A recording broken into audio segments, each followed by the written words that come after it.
Good morning dear students. आज हम बात कर रहे हैं बीएससी फाइनल ईयर फिजिक्स के पेपर फर्स्ट क्वांटम मैकेनिक्स की। ठीक है, इसमें हमने लास्ट लेक्चर में कुछ कृष्णिका विकिरण के बारे में पढ़ रहे थे।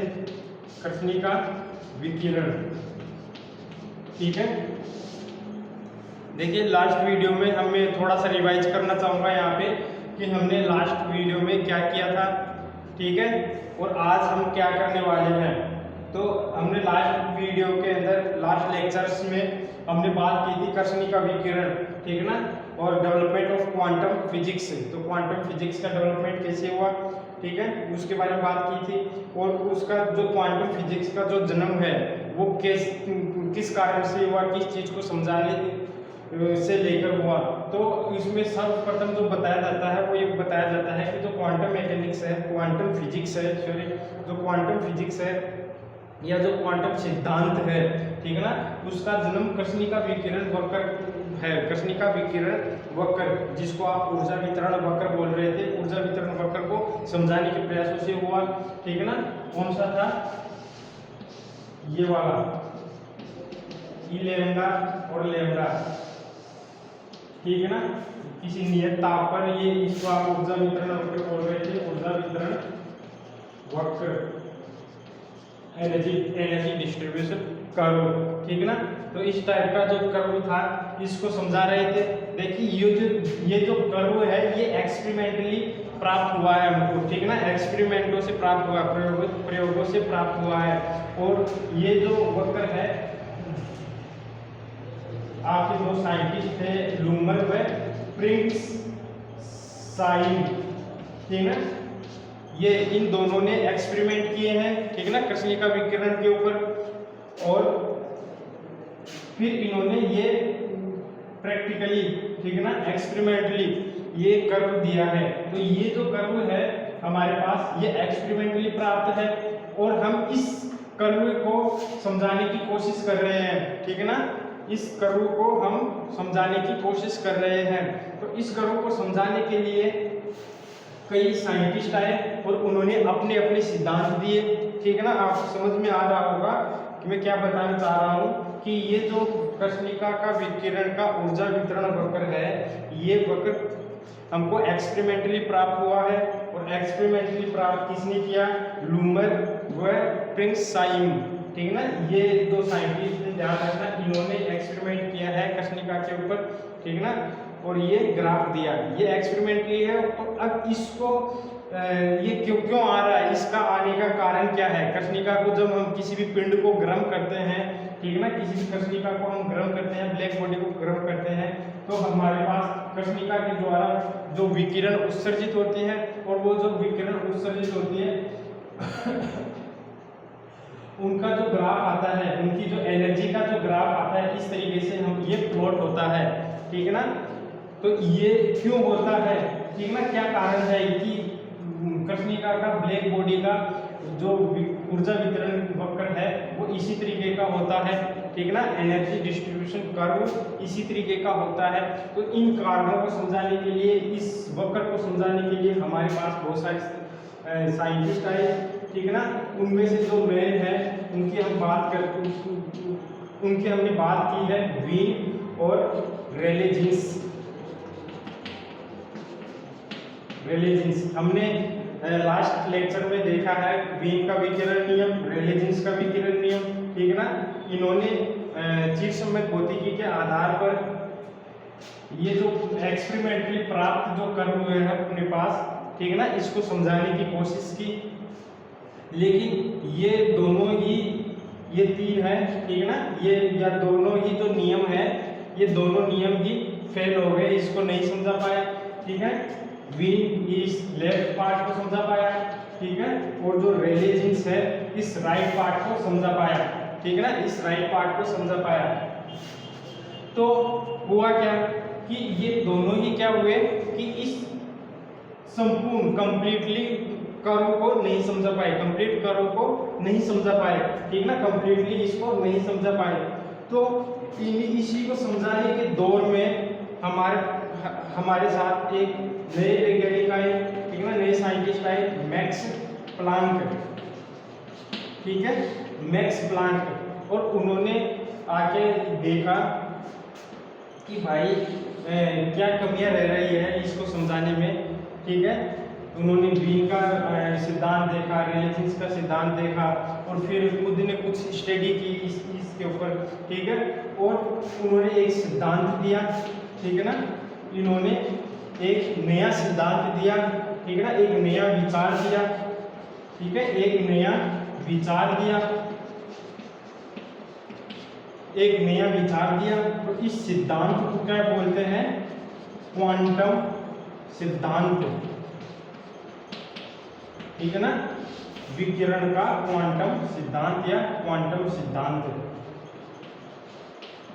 विकिरण का क्वांटम सिद्धांत या क्वांटम सिद्धांत, इसको जो बोलते हैं क्वांटम सिद्धांत। उन्होंने एक सिद्धांत दिया, एक नया विचार दिया, ठीक है ना, एक नया नियम दिया, नई चीज बताई, तो उस सिद्धांत को हम बोलते हैं क्वांटम सिद्धांत। और इन्होंने इसको समझाने की कोशिश की। देखिए, ये जो क्वांटम फिजिक्स है आपकी, ठीक है ना, आधुनिक फिजिक्स है, वो यहीं से स्टार्ट हुई थी, मैक्स प्लांक के आने के बाद ही, जब इन्होंने ये सिद्धांत दिया, ठीक है ना। इस सिद्धांत को देने के बाद ही हमारे पास एक नई फिजिक्स आई थी। उस नई फिजिक्स को हम क्वांटम फिजिक्स बोलते हैं। तो यहीं से क्वांटम फिजिक्स का जन्म माना जाता है, मैक्स प्लांक से ही, ठीक है। ये जो नया विचार था, वो नया विचार क्या था कि इससे पहले, ठीक है ना, मैक्स प्लांक से पहले हम जो भी भौतिक राशियां थी, जैसे एनर्जी, संवेग, वेग, ठीक है ना, एंगुलर मोमेंटम, लीनियर मोमेंटम, इन सभी को हम सतत मानते थे, कंटिन्यूस मानते थे। लेकिन यहाँ पे ये सिद्धांत देने के बाद हम इन जो ये भौतिक राशियां हैं, एनर्जी है, एंगुलर मोमेंटम है, ठीक है ना, लीनियर मोमेंटम है, इन सभी को हम यहाँ पे क्या मानने लगे? विविक्त, ठीक है ना। और जो नया विचार था वो यही था कि चीज जो भौतिक राशियां हैं, उन भौतिक राशियों को विविक्त माना गया, क्वांटाइज्ड माना गया, ठीक है ना, क्वांटाइज्ड माना गया।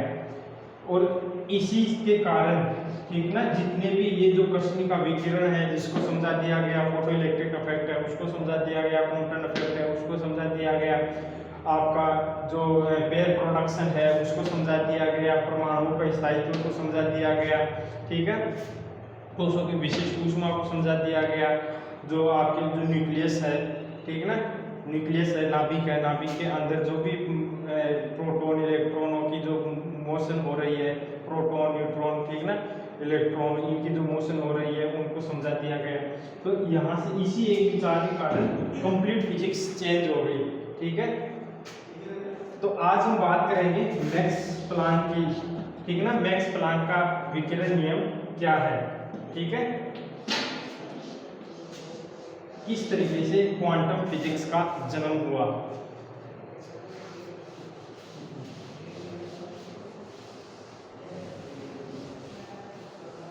तो ये ध्यान रखना, ये एक्सपेरिमेंटली प्राप्त हुआ कर हुए हैं, ठीक है। इसको अब समझाने की कोशिश कर रहे हैं बहुत सारे साइंटिस्ट मिलकर, जिनमें वीन आ गए, रेलेजेंस आ गए, और अब आ रहे हैं मैक्स प्लांक, ठीक है ना। तो आज का जो हमारा टॉपिक है वो है मैक्स प्लांक का विकिरण, मैक्स प्लांक का विकिरण नियम, मैक्स प्लांक का विकिरण नियम। तो देखिए यहाँ पे मैक्स प्लांक के विकिरण नियम, इसको पढ़ने से पहले इसमें हम एक जो फर्स्ट है वो पढ़ते हैं, मैक्स प्लांक की क्वांटम परिकल्पना, ठीक है ना, क्वांटम परिकल्पना, हाइपोथेसिस।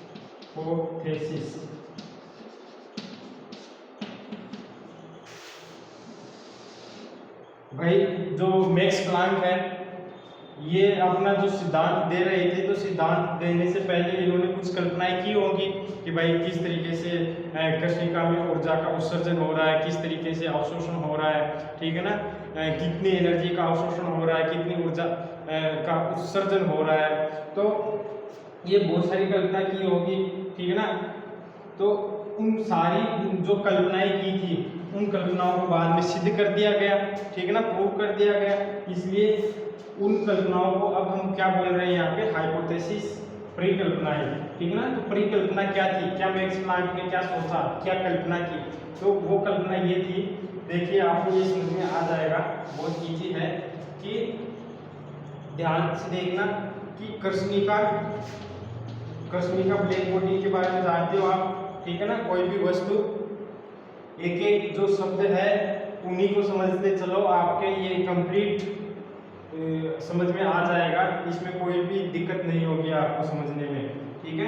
कृष्णिका क्या होती है, कोई भी वस्तु जो अपने ऊपर आपतित सभी तरंग दैर्ध्यों की विकिरणों को अवशोषित कर लेती है, कृष्णिका कहलाती है, ठीक है ना। तो वो वस्तु, कृष्णिका की बात कर रहे हैं, तो कृष्णिका द्वारा ऊर्जा का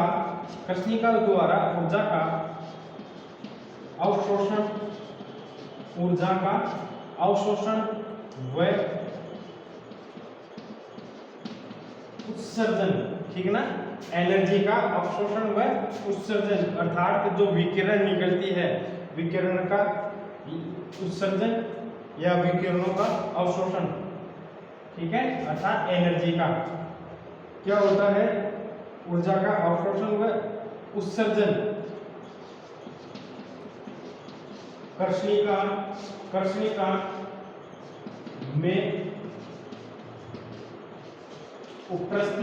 कृष्णिका में उपस्थित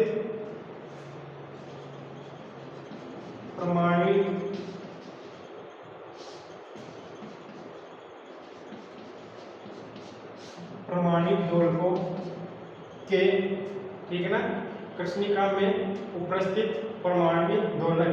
देखिए कृष्णिका क्या है, कोई भी वस्तु है और वस्तु परमाणुओं से बनी होती है, तो और प्रत्येक जो परमाणु है पदार्थों में वाइब्रेशन करते रहते हैं, ठीक है ना। तो परमाणविक दोलकों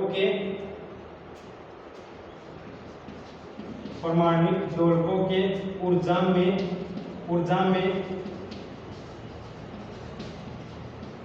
परिवर्तन के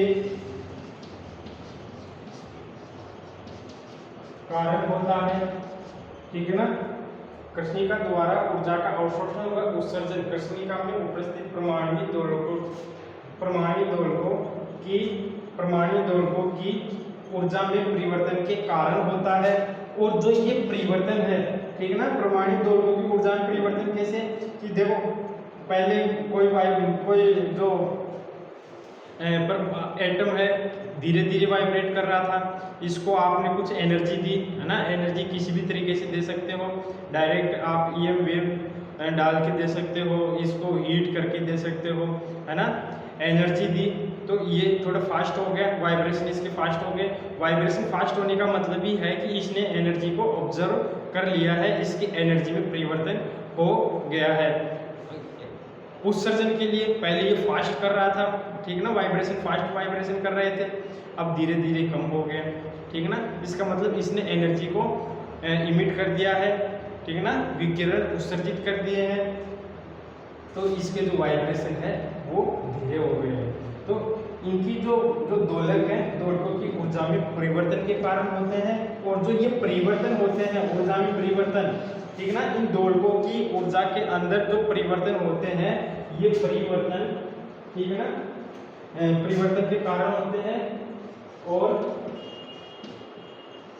ये परिवर्तन, ठीक है ना, दिख रहा है ना, ये परिवर्तन सतत ना होकर, ठीक है ना, विविक्त,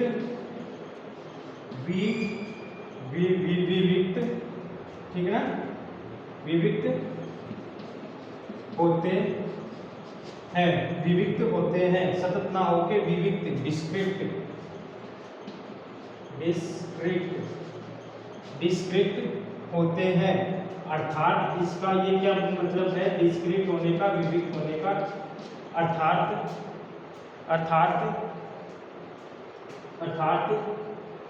ये जो अर्थात जो ऊर्जा में परिवर्तन है, अर्थात ऊर्जा में परिवर्तन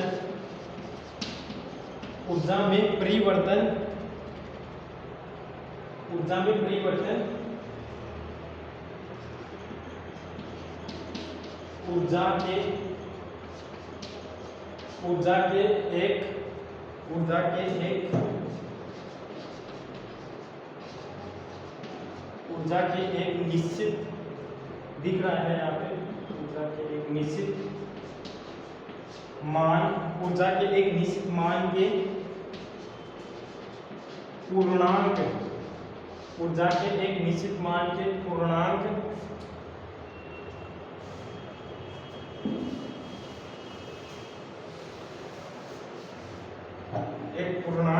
इसके बाद में पूर्णांक गुणक के बराबर होते हैं, ठीक है ना। तो ये ऊर्जा में जो परिवर्तन है, ऊर्जा के एक निश्चित मान के पूर्णांक गुणन के बराबर होता है। जो परिवर्तन है ना वो होता है। अर्थात इसका ये कहने का मतलब क्या है कि जो ऊर्जा में जो परिवर्तन है वो एक निश्चित मान, जैसे कोई भी आप मान लो एग्जांपल के लिए एप्सिलॉन नॉट, आपकी बुक में एप्सिलॉन नॉट ले रखा है, ठीक है ना। इसको कुछ भी मान सकते हो, तो epsilon not 2 epsilon not 3 epsilon not, ठीक है ना। ऐसे 4 epsilon not 500 epsilon not 1000 epsilon not, ठीक है ना। इसी मान में होगा, ऐसे नहीं होगा कि भाई एप्सिलॉन नॉट अपॉन हाफ हो गया, 3 एप्सिलॉन नॉट अपॉन 2 हो गया, ठीक है ना, 4 अपॉन 3 हो गया, इस तरीके से नहीं होगा, ठीक है। या तो होगा एप्सिलॉन नॉट, या होगा 2 एप्सिलॉन नॉट, या होगा 3 एप्सिलॉन नॉट, ठीक ना। ये ही पूर्णांक गुणक के बराबर होगा। यहाँ पे देखिए 1 1 2 3, ठीक ना। तो इसका मतलब क्या हुआ, जो ये बताना चाह रहा है कि जो ऊर्जा में जो परिवर्तन है, ऊर्जा में परिवर्तन, ये एक पूर्णांक, ठीक ना, पूर्णांक गुणा ऊर्जा का जो निश्चित मान है, ठीक ना, निश्चित मान, ऊर्जा का जो निश्चित मान है, पूर्णांक को हम n से रिप्रेजेंट करते हैं और इस निश्चित मान को मैं एप्सिलॉन नॉट से लिख रहा हूँ, ठीक है ना। तो ये एप्सिलॉन नॉट, तो ये पूर्णांक और ये निश्चित मान एप्सिलॉन नॉट इसके गुणांक के बराबर होते हैं, जहाँ पे n = 1 2 3 डॉट डॉट डॉट, ठीक ना, ये होता है। तो ये हमेशा इसी के, ये जो एप्सिलॉन नॉट है इसी मान के पूर्णांक गुणन के, ध्यान से समझना, जो एप्सिलॉन नॉट है इसी मान के पूर्णांक गुणन के बराबर ही ये परिवर्तन होगा। या तो एप्सिलॉन नॉट होगा, या 2 एप्सिलॉन नॉट होगा, या 3 एप्सिलॉन नॉट होगा, ठीक है ना। चलो ये यहाँ तक ये कुछ समझ में आया होगा, नहीं आया तो फिर से और दूसरी तरीके से समझाने की कोशिश करता हूँ।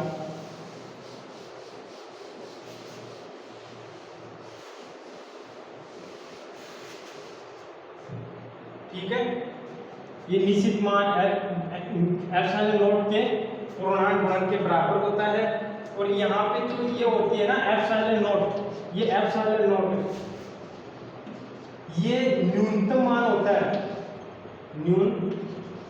ये न्यूनतम मान होता है, न्यूनतम विविक्त मान, ठीक है ना, विविक्त मान या न्यूनतम मान, ठीक है ना। इसमें जब दिमाग में लगाओ कि ये न्यूनतम मान होता है, एप्सिलॉन नॉट जो है ये न्यूनतम वैल्यू होती है जिसका विनिमय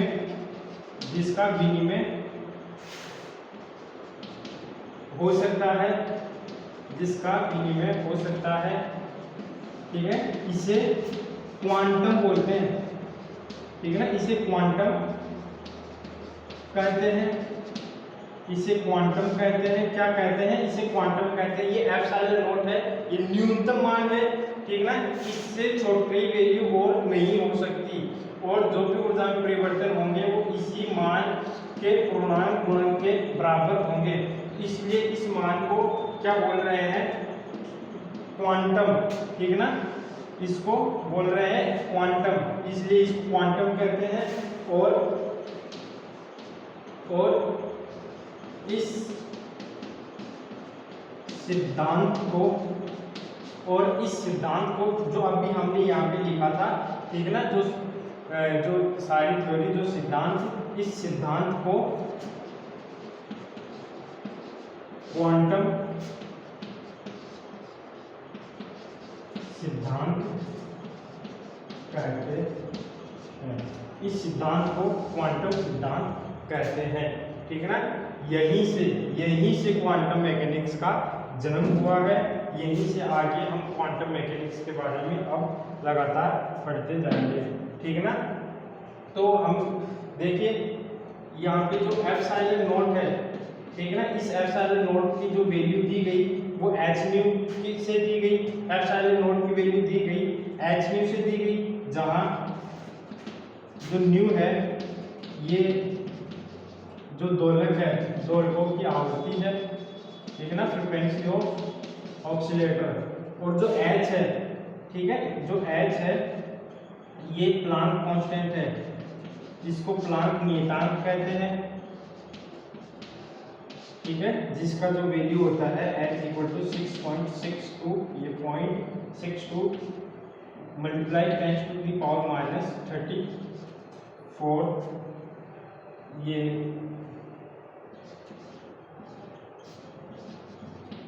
जूल सेकेंड, ठीक है ना, जूल सेकेंड ये वैल्यू होती है, ठीक है।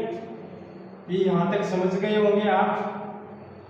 इसको मैं थोड़ा सा, जो ये चीज है एप्सिलॉन नॉट वाली, पूर्णांक गुणक वाली, ठीक है ना, इसको मैं दूसरी तरीके से और समझाने की कोशिश करता हूँ, ठीक है।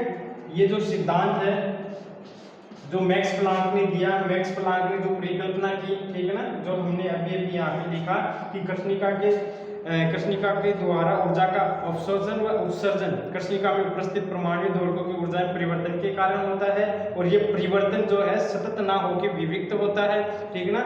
विविक्त होने का मतलब क्या है कि यह जो ऊर्जा में जो परिवर्तन है वो एक ऊर्जा के निश्चित मान के पूर्णांक गुणन के बराबर होता है। तो वो निश्चित मान क्या है, उसको हमने एप्सिलॉन नॉट मान लिया, ठीक ना। इसका अब जो भी है ऊर्जा में जैसा भी परिवर्तन होगा वो एप्सिलॉन नॉट के पूर्णांक गुणन के बराबर होगा, अर्थात 1 epsilon not, 2 epsilon not, 3 epsilon not, ऐसे नहीं होगा कि भाई हाफ एप्सिलॉन नॉट हो गया, 3/2 एप्सिलॉन नॉट हो गया, 4/3 एप्सिलॉन नॉट हो गया, ठीक है ना, 5/3 एप्सिलॉन नॉट हो गया, ऐसे नहीं होगा, ठीक है ना। हाफ इंटीजर में इसकी वैल्यू नहीं होगी, फुल इंटीजर में इसकी वैल्यू होगी 1 2 3 4 5 एप्सिलॉन नॉट, इसी तरीके से, ठीक है। तो यहाँ से ही एक विचार आया कि प्रत्येक जो भौतिक राशि है वो क्या है, क्वांटाइज्ड है, ठीक है, और इसी क्वांटाइज्ड के कारण इसको क्या बोला गया, क्वांटम सिद्धांत, ठीक है। अब देखो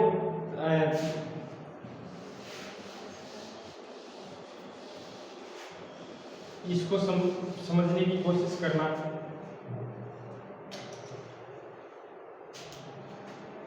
ये क्या कह रहा है कि देखो ये ब्लैक बॉडी है आपके पास, ठीक है ना, ये ब्लैक बॉडी है, ब्लैक बॉडी में ये जो है एटम है, ठीक है ना, ब्लैक बॉडी है, ब्लैक बॉडी एटम से मिलकर बनी है। इसको जब आप हीट करोगे, ठीक है ना, इसको जब आप हीट करोगे, ठीक है, किसी कांस्टेंट टेम्परेचर T के ऊपर, तो ये गर्म होगी, जैसे आप जो लोहार लोहे को गर्म करता है, कभी देखा हो तो धीरे धीरे उसका टेम्परेचर बढ़ता है, ये लाल हो जाता है, येलो हो जाता है, ठीक है ना, फिर व्हाइट हो जाता है। तो इसमें क्या है कि विकिरण उत्सर्जित होती है। विकिरण उत्सर्जित होने के लिए क्या होता है कि अपकर्षणिका के द्वारा यहाँ पे ऊर्जा उत्सर्जित की जाएगी एक फिक्स टेम्परेचर के बाद। तो वो कैसे की जाएगी, तो जो ये जो एटम है, ठीक ना, ये एटम वाइब्रेट करेंगे, ठीक है। एटम ये वाइब्रेट कर रहे हैं और वाइब्रेट करेंगे तो यहाँ से विकिरण उत्सर्जित होगी, ठीक है ना। ये एटम वाइब्रेट करेंगे अपनी पोजीशन के टू एंड फ्रो, ठीक है। तो यहाँ से ये विकिरण क्या होगी, उत्सर्जित होगी, इमिट हो रही है। तो ये जो विकिरण जो इमिट हो रही है, इनका जो मान है, ये जो बात कहना चाह रहा है ना, इस बात को समझने की कोशिश करना। इनका जो मान है विकिरण में, जो एनर्जी का मान है, ठीक है ना, इन विकिरण की जो एनर्जी का मान है, जो एनर्जी यहाँ से विकिरण के द्वारा इमिट हो रही है, ठीक है ना, इमर्ज हो रही है, तो इसके जो वैल्यू है वो क्या होगी, या तो एप्सिलॉन नॉट होगी, ठीक है ना, कि ये वाइब्रेशन के द्वारा जो इमिट हो रही है, तो या एप्सिलॉन नॉट होगी, या ये 2 एप्सिलॉन नॉट होगी, ठीक है ना। 2 एप्सिलॉन नॉट की एनर्जी को इमिट करेगा, या 3 एप्सिलॉन नॉट की एनर्जी को ये इमिट करेगा, ठीक है ना, 3 एप्सिलॉन नॉट, है ना, या फिर 10 एप्सिलॉन नॉट की एनर्जी इमिट होगी, ठीक है। कि इस ये जो एटम है, ठीक है ना, ये एनर्जी तभी इमिट करेगा जब इसकी एनर्जी एप्सिलॉन नॉट हो जाएगी। एप्सिलॉन नॉट से यदि कम है इसकी एनर्जी, तो ये एनर्जी को इमिट नहीं करेगा, ठीक है ना। ऐसे ही एप्सिलॉन नॉट से ज़्यादा हो गई, ठीक है ना, यदि इसकी एनर्जी एप्सिलॉन नॉट से ज़्यादा हो गई, तो ये उसी वक्त दूसरी एनर्जी, ठीक है ना, दूसरे क्वांटम को इमिट करेगा, कब, जब इसकी जो एनर्जी है वो 2 एप्सिलॉन नॉट हो जाएगी, 2 एप्सिलॉन नॉट हो जाएगी, तभी ये इमिट करेगा। ऐसे नहीं है कि भाई एप्सिलॉन नॉट हो गई और कुछ और हो गई तो ये लो 3/2 एप्सिलॉन नॉट को इमिट कर दिया, ये कभी भी 3/2 को इमिट नहीं करेगा। एप्सिलॉन नॉट को करेगा, 2 एप्सिलॉन नॉट होगी तो करेगा, 3 एप्सिलॉन नॉट होगी तो करेगा। ऐसे ही यदि कोई इसके ऊपर जो विकिरण है ये आपतित हो रही है, ठीक है ना, तो ये अवशोषित करेगा विकिरणों को, ठीक है ना, विकिरणों को अवशोषित करेगा। तो किन विकिरणों को ये अवशोषित करेगा, जिनकी एनर्जी एप्सिलॉन नॉट हो, या 2 एप्सिलॉन नॉट हो, या 3 एप्सिलॉन नॉट हो, या 4 एप्सिलॉन नॉट हो, तो इसी अमाउंट के अंदर ये विकिरणों को अवशोषित करेगा, ठीक है ना। ये अपने आप में विकिरणों की मात्रा है। तो जब ये मात्रा होगी तो ही ये एटम जो है इसको अवशोषित करेंगे और वाइब्रेट करेंगे। और यदि इनके अलावा कोई दूसरी वैल्यू होती है, जैसे एप्सिलॉन नॉट हाफ हो गया, 3 एप्सिलॉन नॉट 2 हो गया, 5.3 एप्सिलॉन नॉट हो गया, तो ये जो हाफ इंटीजर है, इनको ये ना तो ऑब्जर्व करता है और ना ही इमिट करता है। इसका कहने का मतलब ये है। तो कृष्णिका के द्वारा जो ऊर्जा का अवशोषण है और उत्सर्जन है, वो कृष्णिका में जो उपस्थित ये परमाणु दोलक है, इनकी ऊर्जा में परिवर्तन के कारण होता है। और ये जो ऊर्जा में परिवर्तन है वो देखो इस हिसाब से होते हैं, 2 एप्सिलॉन, 2 एप्सिलॉन, 3 एप्सिलॉन, 10 एप्सिलॉन, है ना। तो ये आपको समझ में आ गया होगा, ठीक है। और जो ऊर्जा की न्यूनतम मात्रा है, जो ऊर्जा की यहाँ पे जो न्यूनतम मात्रा है, वो न्यूनतम मात्रा क्या है, एप्सिलॉन नॉट, ठीक है ना। इससे छोटी मात्रा नहीं हो सकती, इससे छोटी मात्रा ना तो ये अवशोषित करेंगे ना ही उत्सर्जित करेंगे, ठीक है ना। एप्सिलॉन नॉट एक ऐसा मान है जिससे छोटा वैल्यू, ठीक है ना, इस दुनिया में प्रेजेंट नहीं है, ठीक है ना, इस यूनिवर्स में प्रेजेंट नहीं है। और इसकी जो वैल्यू होती है वो h न्यू होती है, ठीक है ना, h न्यू होती है। बाद में मैक्स प्लांक ने बताया कि इसकी जो वैल्यू होती है वो h न्यू होती है। न्यू जो है, ये जो दोलक है इसकी जो वाइब्रेशन है, ठीक है ना, इसकी आवृत्ति है, फ्रिक्वेंसी है, h प्लांक कांस्टेंट है यहाँ पे, ठीक है। तो इसीलिए इसको एप्सिलॉन नॉट को जो न्यूनतम मान है इसको क्वांटम बोला गया, क्वांटम, ठीक है ना। तो मैंने अभी लिखा कि ये न्यूनतम मान जिसका विनिमय हो सकता है। विनिमय होने का मतलब देखो यहाँ से एप्सिलॉन नॉट इमिट भी हो रहा है और यहाँ से जो एप्सिलॉन नॉट है वो एब्जॉर्ब भी हो रहा है। तो इसका मतलब ये विनिमय हो रहा है कि इसको ये ले भी रहा है और ये इसको इमिट भी कर रहा है, ठीक है ना। तो इसको जो बोलते हैं वो क्वांटम बोलते हैं। और ये जो सिद्धांत दिया मैक्स प्लांक ने, ये जो सिद्धांत दिया, इस सिद्धांत को क्वांटम सिद्धांत कहते हैं, ठीक ना। यहीं से आपकी क्वांटम फिजिक्स की जो है शुरुआत हुई, ठीक है। तो ये थी मैक्स प्लांक की परिकल्पना। अब हम आगे बात करेंगे दोलकों की कुल ऊर्जा, ये जो दोलक है आपके, इनकी कुल औसत ऊर्जा की, इनकी औसत ऊर्जा क्या होगी, उन्होंने क्या परिवर्तन किया, ठीक है ना। तो इस वीडियो में यहीं तक, आगे हम अगली वीडियो में बात करेंगे, ठीक है। तब तक के लिए धन्यवाद।